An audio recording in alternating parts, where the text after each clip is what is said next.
This is pretty impressive. Trump just gets after Biden. I love it.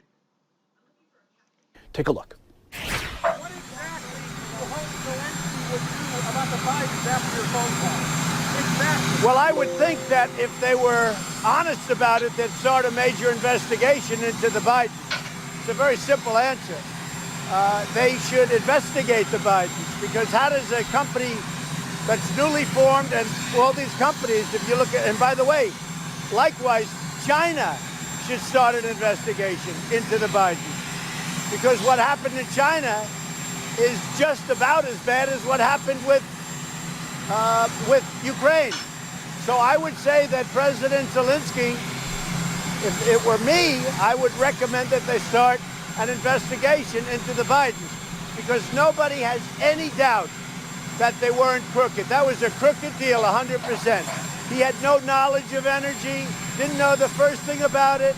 All of a sudden, he's getting $50,000 a month, plus a lot of other things. Nobody has any doubt. And they got rid of a prosecutor who was a very tough prosecutor. They got rid of him. Now they're trying to make it the opposite way, but they got rid. So if I were the president, I would certainly recommend that of Ukraine. Yeah, Joe Biden probably not sleeping too well right now, knowing that the noose is tightening around the investigation.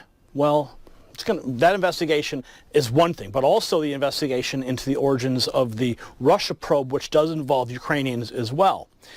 Now, as you saw right there, the president pulled China into the brewing controversy just a week before a Chinese delegation set to arrive in Washington, D.C. to resume protracted trade negotiations.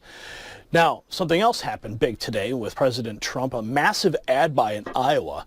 And this is signaling we know he's already going around, he's speaking at rallies, but when they start purchasing ads in major states, especially like Iowa, you know, we're in the thick of the 2020 election cycle. And the president put it was $1 million ad buy, and this is what they're airing right now. This also just published today. Take a look. They couldn't defeat him, so now the swamp's trying to take him out. First, the Mueller investigation. Now Ukraine. Politics at its worst. President Trump is changing things, renegotiating bad trade deals, securing our border, creating 6 million new jobs. It isn't pretty. The swamp hates him, but Mr. Nice Guy won't cut it. It takes a tough guy to change Washington. It takes Donald Trump. I'm Donald Trump, and I approve this message. So things are certainly heating up in Washington, D.C., especially with the 2020 campaign in full swing now. All right, so true words. We're going to edit it here. I really appreciate Gary Finch's reporting. And he's had to have a duplicate channel, a backup channel, because they're cutting him out on the other channel.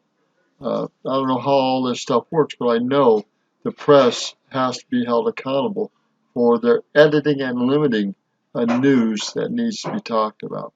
Good news, Roger Martin from Billings, Montana. Give you a full link to this. Pretty powerful stuff today. Good day.